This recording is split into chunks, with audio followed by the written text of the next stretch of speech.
Fechando esse mês de agosto, nós estamos encerrando uma série de mensagens que se intitula Ao Longo da Vida. E ao longo desse mês, nós trouxemos focos em momentos da vida de um indivíduo. Focamos na sua infância, falamos da adolescência, falamos da juventude. Hoje, pela manhã, nós trouxemos a ideia de entender a envelhecência como sendo esse momento em que vamos tendo uma disruptura entre o que pensamos e o que sentimos. Até que somos adolescentes, há todo ali um desenvolvimento pleno do nosso vigor físico, estamos amadurecendo emocionalmente, mas chega uma hora que o corpo já não responde mais com a mesma vitalidade como muitas vezes a gente mantém os pensamentos e o raciocínio. E quando nós temos essa disparidade entre o nosso corpo físico e a nossa mente, os especialistas começam a chamar esse momento de envelhecência. Eu falei que a gente usa sapatênis. Ele já trocou, ele veio de sapato, só para não parecer. Quando o homem entra na envelhecência, ele usa sapatênis. É um sinal. As mulheres, eu falei que eu não ia mexer com elas hoje, então elas estão bem, elas estão sempre bonitas e formosas, elas não passam por esse momento. Nós homens é que precisamos prestar atenção nisso. Mas eu queria dar continuidade a esse tema, mas agora também propondo uma jornada com um personagem bíblico. A Bíblia tem a oportunidade de nos apresentar algumas histórias que nos ajudam a entender a própria dinâmica da vida. E nós podemos entender um pouco disso tudo que a gente falou esse mês, através da vida de Moisés. Moisés é um dos personagens bíblicos que nós podemos consultar e revisitar na palavra de Deus, onde a gente tem a oportunidade de conhecer do seu nascimento até o seu último dia de vida. Há uma história que transita por 2 livros da Bíblia, Êxodo e Deuteronômio, onde é possível entender um pouco dessa jornada de Moisés. E eu quero convidar você a fazer isso comigo, abrindo a sua Bíblia, então, no livro de Êxodo, capítulo 2. Êxodo, 2º livro do Antigo Testamento, Velho Testamento, e nós vamos ler os versículos iniciais, onde nós vamos ver o relato do nascimento de Moisés. Êxodo, capítulo 2. O texto diz assim, versículo 1.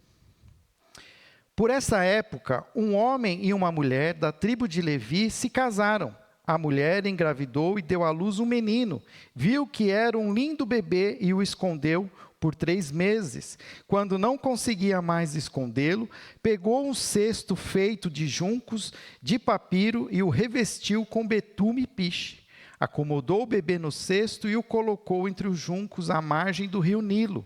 A irmã do bebê ficou observando a certa distância para ver o que lhe aconteceria. Pouco depois, a filha do faraó desceu ao Nilo para tomar banho e as suas servas foram caminhar pela margem do rio. Quando a princesa viu o cesto entre os juncos, mandou sua serva buscá-lo. Ao abrir o cesto, a princesa viu o bebê. O menino chorava e ela sentia pena dele. Deve ser um dos meninos hebreus, disse ela. Então a irmã do menino se aproximou e perguntou à princesa: a senhora quer que eu chame uma mulher hebreia para amamentar o bebê?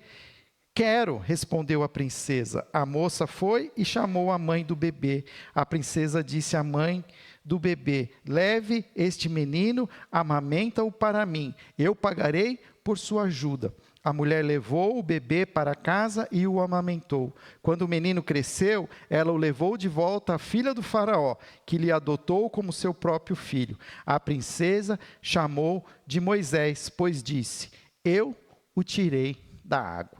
Vamos orar mais uma vez. Senhor, seja conosco agora, nessa noite, quando estamos também, ó Pai, revisitando a Tua palavra. Que ela seja, Pai, luz para os nossos caminhos, entendimento para os nossos corações. Que o Senhor agora também, Senhor, nos ajude a discernir a Sua verdade através da Tua palavra. Em nome de Jesus. Amém. Nós lemos o capítulo 2, e o capítulo 2 já mostra uma mobilização para salvar a vida desse bebê. E por que existia essa mobilização? Você que lembra da história, sabe que com o apogeu de José no Egito, José se tornando o governador do Egito, ele possibilitou que o povo de Israel, as tribos de Israel, os filhos de Jacó, vivessem no Egito num tempo onde havia seca, onde havia fome. E lá esse povo prosperou. Mas eles prosperaram tanto no Egito, a ponto de que depois da morte de José, os próximos faraós começaram a ficar incomodados com aquele povo que vivia ali nas cercanias do Egito, e começou a ter um certo receio que esse povo podia vir de alguma maneira a crescer tanto e se tornar um povo dominante sobre os próprios egípcios. Qual foi a estratégia que Faraó naquele momento adotou? Vamos eliminar os descendentes. E começou uma jornada, uma política de matar as crianças e matar principalmente os meninos. Mas é sabido, o capítulo 1 nos mostra que havia as parteiras. As parteiras, elas não obedeciam às ordens de Faraó e elas preservavam as crianças. E elas foram até chamadas à presença de Faraó porque não havia um resultado aparente. As crianças continuavam nascendo, não havia a mortandade que era esperada. E as mulheres hebreias, as parteiras, elas chegaram a dizer assim: a gente quando chega, as crianças nascem, as mães hebreias, elas são muito boas em dar luz. A gente chega para ajudar, ela já nasceu neném. O faraó se indignou, e então ele mandou o seu exército invadir todas as casas e tirar todas as crianças, os meninos, os bebês dos seus pais e jogá-los literalmente no rio Nilo, um rio que, se você conhece um pouco de geografia, sabe que vive ali aquele que nós chamamos do crocodilo do Nilo, um ser até um tanto quanto exótico e bonito, mas muito feroz. E o fato é que naquele momento, então, a gente conhece a história de Moisés. Moisés nasce exatamente neste momento.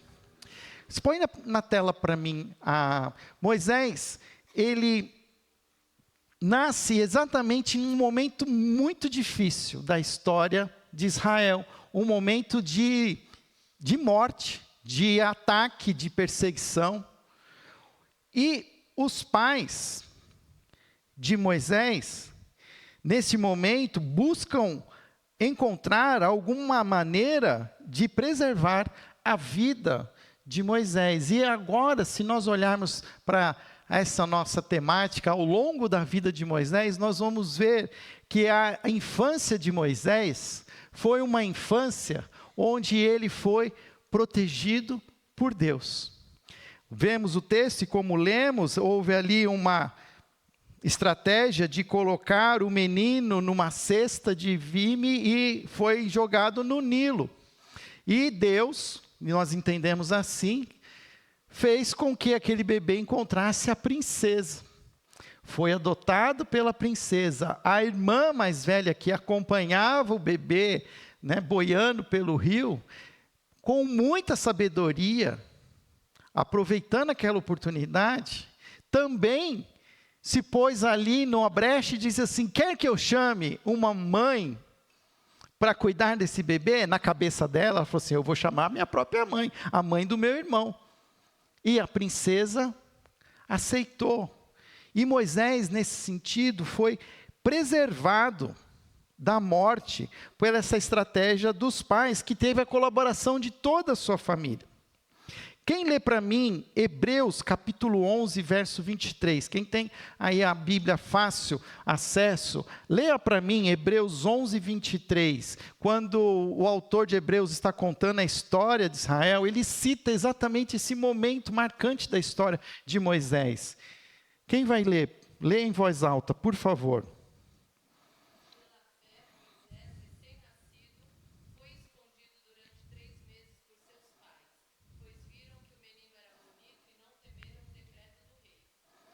E não temeram o decreto do rei. Olha que interessante, nós falamos sobre a infância no primeiro domingo de agosto, e uma das lições que nós entendemos é que as crianças precisam ser cuidadas. Crianças precisam de apoio emocional, precisam de segurança alimentar, precisam de cuidados para a sua formação espiritual. Nós estamos vivendo um momento interessante em que está sendo exposto à mídia situações em que crianças estão sendo expostas à imoralidade sexual, crianças que estão sendo expostas ao abuso sexual, crianças que estão sendo expostas a mídias, a telas de computador, e hoje, depois de alguns anos, já é sabido que essas telas não fazem bem, muito pelo contrário, fazem mal, e nós precisamos ter uma atitude como essa atitude dos pais, de cuidar dos nossos filhos, das nossas crianças, preservá-los, adotar políticas que preservem as suas vidas, a começar do pai e da mãe. Mas nós também sabemos que nós vivemos um momento em que as famílias estão também fragmentadas, famílias em que o pai faz o papel do pai e da mãe, famílias em que a mãe faz o papel do pai e da mãe, e que nós como igreja nós temos que nos somatizar e formarmos um grupo de apoio. Que nós possamos aprender a entender que todos os dias as crianças são expostas à morte. Moisés nasceu em um tempo de ameaça, mas Deus cuidava dele, o preparando e o livrando do faraó. A mão de Deus já estava conduzindo sua história, antes mesmo dele ter consciência disso. Então as crianças ainda sem consciência, precisam da nossa consciência crítica. Muitas vezes a gente vê as coisas acontecendo, e a gente fala, isso não é problema meu. A gente fala assim, cadê a mãe dessa criança? Cadê o pai dessa criança? Mas é um papel nosso de alguma maneira, intervir, impedir que essas crianças sejam expostas a esses perigos. Talvez você olhe até mesmo para o seu passado e veja situações difíceis a quais você foi exposto na sua infância. E eu queria que você entendesse que você está aqui hoje porque Deus preservou a sua vida. Deus preservou a sua vida. Nada aconteceu por acaso. E a gente sabe de histórias de muitos de nós que poderíamos não estar mais vivos hoje, ainda na nossa infância, mas se nós estamos aqui hoje, porque Deus preservou, Deus tinha um plano. A infância, ela precisa da nossa participação, precisa da nossa intervenção, do cuidado. Nós, como igreja, precisamos aprender a sermos usados por Deus para proteger as nossas crianças. Eu sei que a gente vive num momento difícil, de muitas novidades, de viver um contexto nunca antes vivido. Mas a gente não pode, pela dúvida, não fazer nada. Este mês a gente teve a oportunidade de ter um papo em família com outros pais, entendendo que nós não sabemos tudo, não temos resposta para todas, mas que juntos a gente pode pensar estratégias, repensar, e que nós possamos estarmos atentos às nossas casas, aos nossos filhos, aos nossos sobrinhos. Às vezes nós somos privilegiados porque temos toda uma cultura, uma influência positiva sobre os nossos filhos, mas e os nossos sobrinhos? E sem falar nos nossos netos. Nós não podemos permitir que eles fiquem expostos ao perigo. Mas esse foi só a primeira parte da história de Moisés. Moisés, então, depois de ser, de alguma maneira, protegido por Deus, ele viveu por 40 anos como príncipe do Egito. Por 40 anos, Moisés teve a oportunidade de conhecer toda a ciência que existia naquela época. O Egito era uma das civilizações mais avançadas do Oriente Antigo. Então, inclusive, aqui a gente até tem, a gente leu que o cesto foi revestido de juncos de papiro. O papiro no Egito foi usado como uma primeira mídia de escrita. Aquele foi o primeiro papel, e foi os egípcios que de alguma maneira desenvolveram pela primeira vez uma sistematização de linguagem. E Moisés teve oportunidade de conhecer tudo isso, toda a tecnologia daquela época. Conheceu provavelmente outras línguas, teve a oportunidade de entender outras culturas. Quando Moisés, então, nos seus 40 anos, olha só, né, a comparação da nossa realidade, né, 40 anos, muitas vezes as pessoas estão chamando a gente de tiozão já. Mas 40 anos naquela época era o auge da juventude. E Moisés, no auge da sua juventude, Moisés, ele entende que ele estava pronto para servir aquele Deus que o protegeu. O texto vai dizer que ele vê um hebreu sendo surrado por um guarda egípcio, e numa tentativa de salvar aquele escravo hebreu, ele acaba matando o soldado egípcio. E aquilo que seria, talvez assim, a sua primeira grande oportunidade de ser usado por Deus, ele acaba desperdiçando, porque ele promove uma morte que fora do controle.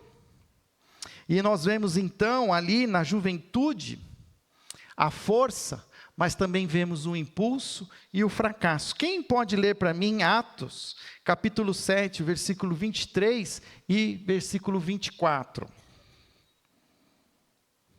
Atos, capítulo 7, versículo 23 e 24.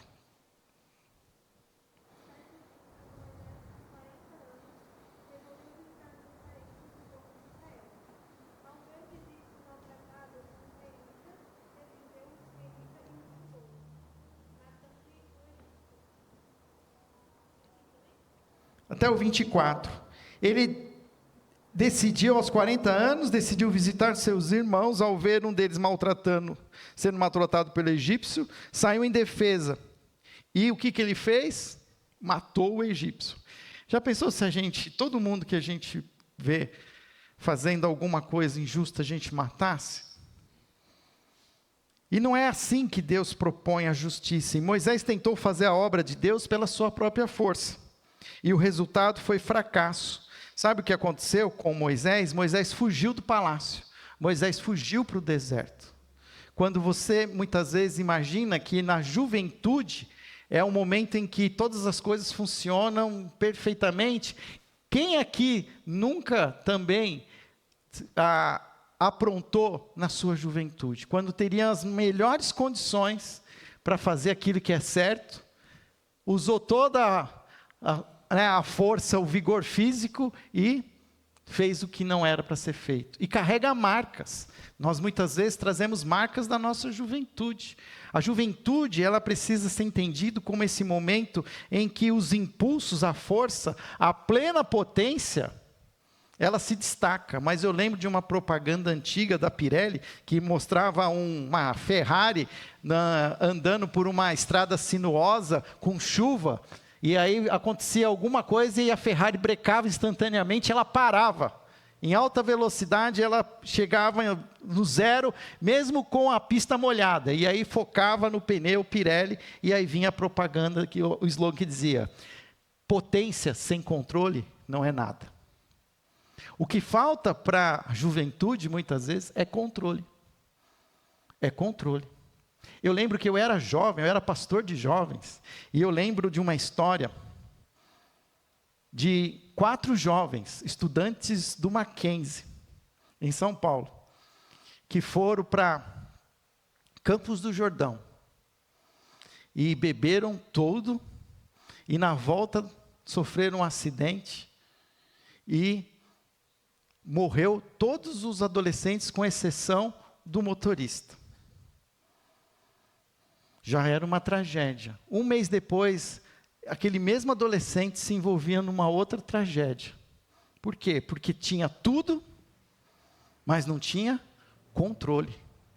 E nós precisamos entender que é preciso continuar dando à juventude a controle, os limites. Talvez você mesmo já tenha agido por impulso, tentando resolver as coisas no seu tempo e do seu jeito. O fracasso pode doer, mas também ele pode nos ensinar a esperar em Deus.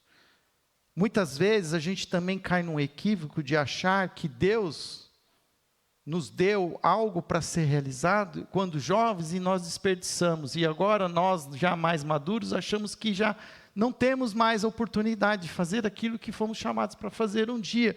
Mas a história de Moisés mostra que a juventude ainda não era o fim da história de Moisés. Moisés ainda ia viver um tempo de maturidade. Se os primeiros 40 anos de Moisés ele viveu ali no palácio, os próximos 40 anos foram momentos de ser moldado no seu caráter.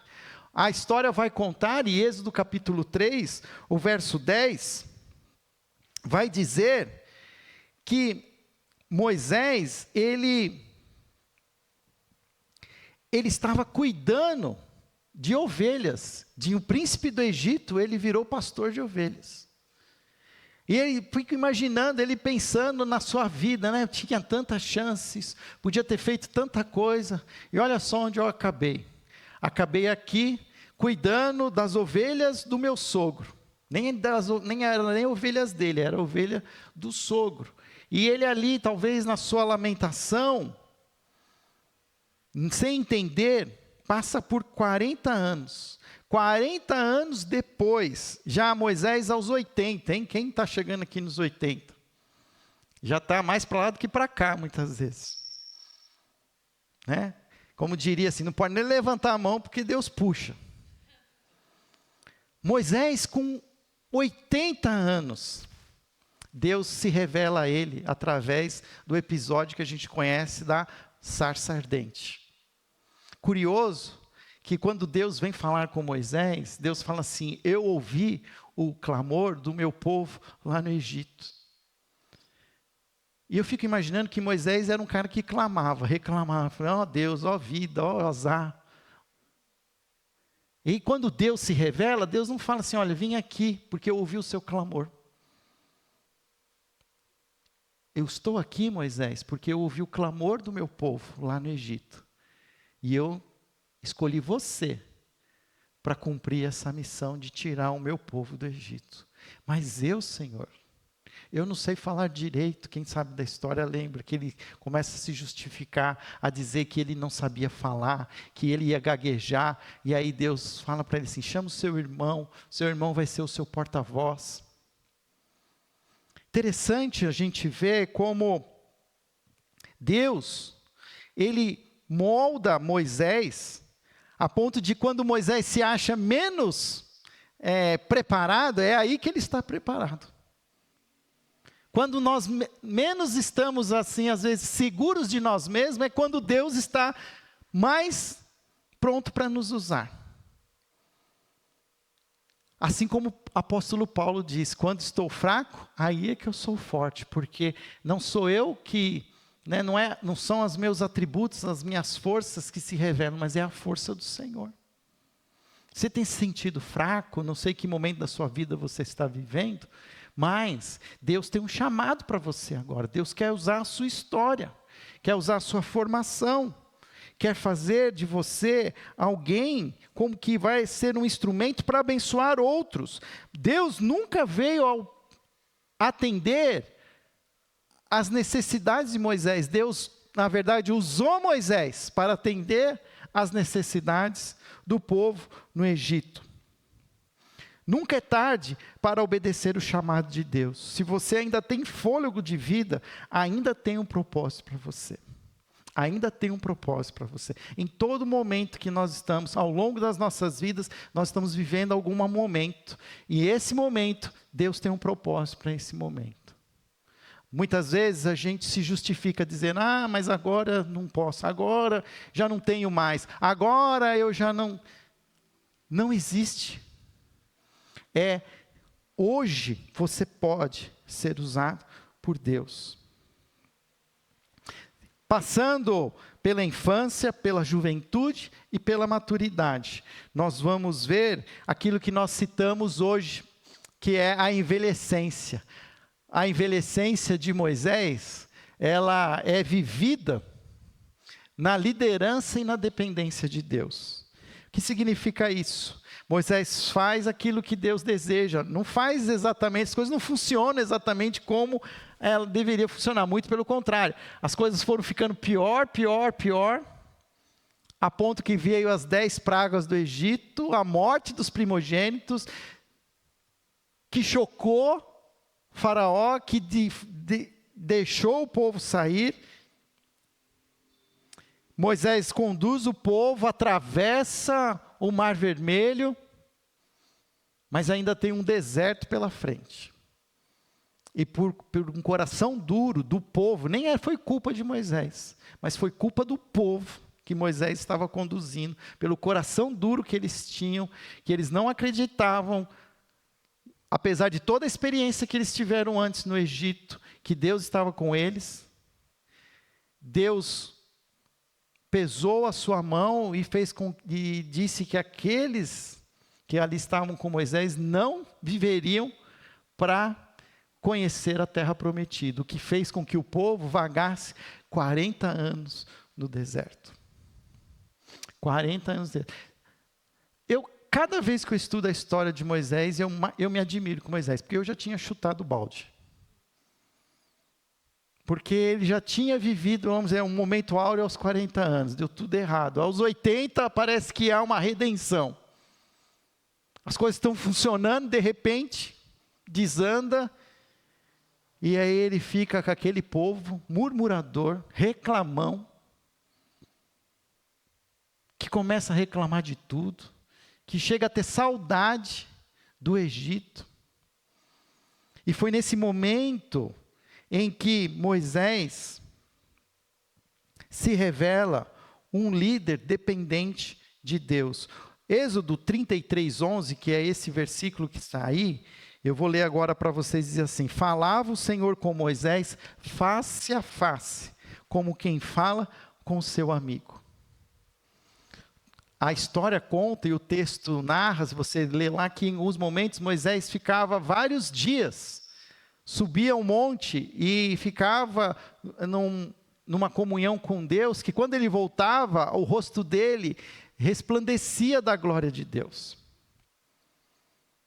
E é nesse momento em que Moisés menos tinha força, menos tinha vigor físico, é o momento em que ele se mostrou mais dependente de Deus. Quando nós chegamos na envelhecência, e eu citei isso hoje pela manhã, a vida nos dá uma oportunidade de nos colocar em papéis de liderança.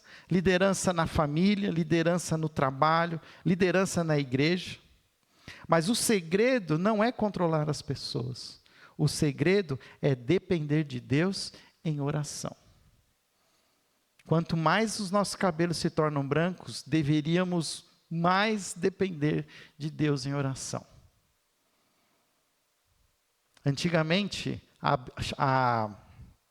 as igrejas tinham alguns conselhos que chamavam o Conselho dos Anciões. E ancião, no texto antigo, era as pessoas que tinham cabelos brancos. porque eram aqueles que já tinham apanhado da vida, aqueles que já tinham vivido muitas coisas, mas agora tinham um conhecimento tal de Deus, que eles deveriam ser consultados pela igreja, para que a igreja pudesse discernir a vontade de Deus, se procurava a sabedoria dos anciões. Hoje a gente procura sabedoria no ChatGPT, no Google, nos influencers, que se acidentam de Porsche, e que fazem todos esses escândalos, e que nós precisamos então buscar essa referência, e ao mesmo tempo essa força na presença de Deus.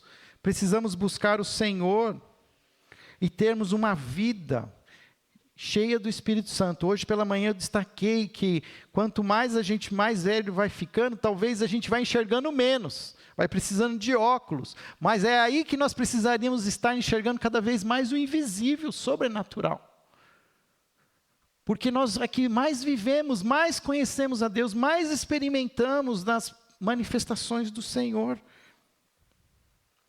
Moisés, então, vive um momento extremamente difícil, um caminho difícil, mas na dependência do Senhor. Ele ficava pensando, quando é que eu vou me aposentar? Quando é que chega a minha aposentadoria?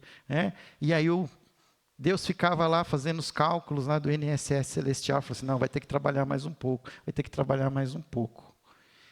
Curioso que Moisés, a história de Moisés é alguns ciclos de 40 anos, não sei se você percebeu, tem os primeiros 40 anos no Egito, depois mais 40 anos no deserto, sendo moldado ali solitariamente, e ele é chamado com 80 anos, e os próximos 40 anos, Moisés então é usado por Deus para conduzir o povo, e aí quando ele está prestes a concluir a sua jornada, Deus chega para ele e diz assim, Moisés, sabe aquele seu pedido de aposentadoria? Ele chegou. Uma vez falaram para mim que pastor não se aposenta, pastor morre. Aí eu refiz essa frase. Um discípulo de Jesus, uma discípula de Jesus, não se aposenta, morre. Porque até que nós somos vivos, nós temos um chamado. Não tem essa coisa de aposentadoria, não, agora eu não posso mais, agora meu tempo já passou. Vai conversar com a minha mãe, pergunta para ela, no tempo da senhora, que ela vai responder, meu tempo é hoje, menina. O nosso tempo é hoje. No final, Deus leva Moisés para o alto do monte e dá a ele a oportunidade dele ver a terra prometida. Dá a oportunidade para ele ver ali, Moisés, você fez o que eu quis, você chegou até o fim e você agora está conduzindo o meu povo. Isso faz, mas ao mesmo tempo, Deus disse para Moisés, isso está lá em Deuteronômio 34, 4, diz assim, então o Senhor lhe disse, esta é a terra que prometi sob juramento a Abraão, Isaque e Jacó, quando lhes declarei, eu a darei aos seus descendentes, permitiu que você a visse com os próprios olhos, mas você não atravessará até ela. Poxa, mas depois de tudo, a gente sabe que a história narra que um dia Moisés, no auge lá do seu nervosismo, lá da tensão, ao invés dele pronunciar as palavras que Deus pediu, ele foi lá e tocou a rocha, ele feriu a rocha. Eu imagino que ele tinha um cajado, ele deve ter batido naquele cajado com toda a força que ele tinha, naquela rocha, porque ele estava ali num momento ali que ele estava por aqui, dos israelitas. E Deus não aceitou aquela atitude intempestiva de Moisés. E aí a gente percebe que a personalidade de Moisés, ele tinha uns momentos de muita explosão, capaz de matar uma pessoa aos 40 anos, e mesmo já mais velho, ele ainda tinha uns rompantes assim de nervoso, de braveza, como a gente diz. Mas por causa disso, Deus não permitiu que ele chegasse à terra prometida. Moisés terminou a sua jornada sem entrar em Canaã. Mas ele viu a promessa de longe. Sua missão era preparar o caminho para o povo que vivesse a promessa. Nem sempre nós veremos a totalidade do que Deus prometeu, mas podemos confiar que Ele cumprirá no seu tempo. Quantos de nós não oramos pela salvação dos nossos filhos, da nossa família? E nós temos que crer que o Senhor vai cuidar, vai ouvir as nossas orações, e Ele pode fazer aquilo que muitas vezes nós não vamos ver acontecer. Que nós precisamos confiar, e somente obedecer. Qual aplicação eu trago? Nossas vidas também fazem parte de algo maior. Você pode estar até plantando hoje algo nos seus filhos, nos seus netos, em pessoas que você ama. E até, talvez, em pessoas que você nem conheça. E que você talvez nem saiba o quanto isso vai gerar de bênção na vida dessas pessoas, que nós só vamos saber na eternidade. Nós temos uma mente, muitas vezes, muito limitada. A gente quer ver as coisas acontecendo, a gente quer saber o fim de tudo. Mas a história com Deus é diferente. Deus está contando uma história que não tem fim, uma história eterna. E nós precisamos entender que nós somos parte dessa história, e que nós precisamos deixar o legado. Moisés deixou o legado. Vou contar uma coisa engraçada para vocês. Quando eu entrei aqui na primeira igreja, eu fazia uma oração, eu falava: Senhor, eu não quero ser que nem Moisés, que vou ter que atravessar um deserto. A hora que a igreja ficar, daquela bênção, o Senhor me manda embora. O Senhor me leva para o céu. Eu falei: Senhor, deixa eu experimentar as bênçãos da igreja viva. Mas isso é carnalidade. Quem sou eu para falar o que tem que acontecer? E às vezes a gente quer criar algumas condições para Deus. Eu vou fazer, mas só se. Eu vou me dedicar, mas só se no final eu receber. Não podemos. Não é assim que as coisas funcionam. Nós precisamos crer que o Senhor está no controle de tudo. A vida de Moisés, ao final, ela nos ensina que Deus cuida de nós desde o início. Que o fracasso não é o fim, mas parte de um aprendizado. O chamado de Deus pode vir em qualquer fase da nossa vida. Que liderança se sustenta na dependência de Deus, e que nossa história continua no cumprimento das promessas de Deus. Em qual fase você está vivendo hoje? Ao longo da sua história, aonde você está comparado a Moisés? Eu quero te dizer que não importa a fase que você está, Deus está em todas elas. Deus, Ele tem um plano e Ele está com a gente, continua sendo fiel. Entregue a Ele não apenas o seu presente, mas também o seu futuro, porque o Senhor é quem dirige cada capítulo da nossa história. Que possamos entender que as nossas histórias, elas são únicas. Nós não devemos nos comparar com os outros, ou começar a nos comparar. E essa coisa da rede social, ela é péssima nesse sentido, porque a gente sempre acha que o outro está se dando melhor que a gente. Nós precisamos entender que Deus está escrevendo uma história única através de nós, mas que não é a nossa história o personagem principal. Há um personagem principal que está sendo focado, que é Jesus. Que através das nossas histórias, Jesus se revele na vida dos que estão ao nosso redor, sejam nossos filhos, sejam os nossos cônjuges, os nossos vizinhos. E que possamos entender o propósito e o chamado de Deus para as nossas vidas. Feche os seus olhos, nós vamos orar. Senhor, obrigado porque o Senhor é um Deus que nos direciona, Pai, a um chamado maior muitas vezes daquele que a gente pode imaginar. Que o Senhor, ó Pai, preserva as nossas vidas, porque o Senhor quer nos usar. Assim como Moisés, desde o início da sua vida, o Senhor o usou para um plano de libertação do povo. Eu quero, Senhor, também participar daquilo que o Senhor tem proposto para a história das pessoas que estão ao meu redor. Que eu seja, ó Pai, um instrumento Teu no resgate da minha própria família, na redenção daqueles com os quais eu vivo, convivo, trabalho. Que eu possa, Senhor, entender a minha história a partir de uma história maior, uma história eterna. Senhor, queremos te entregar o nosso futuro, porque é o Senhor quem dirige cada capítulo da nossa história. Que o Senhor nos dê, ó Pai, discernimento para enxergar o teu cuidado. E mesmo quando as coisas, Senhor, não acontecem da maneira que nós gostaríamos, possamos estar, Senhor, sempre atentos para perceber o teu propósito maior sobre as nossas vidas. Continua conosco como igreja, como famílias, como discípulos e discípulas de Jesus. E é em nome de Jesus que eu oro. Amém.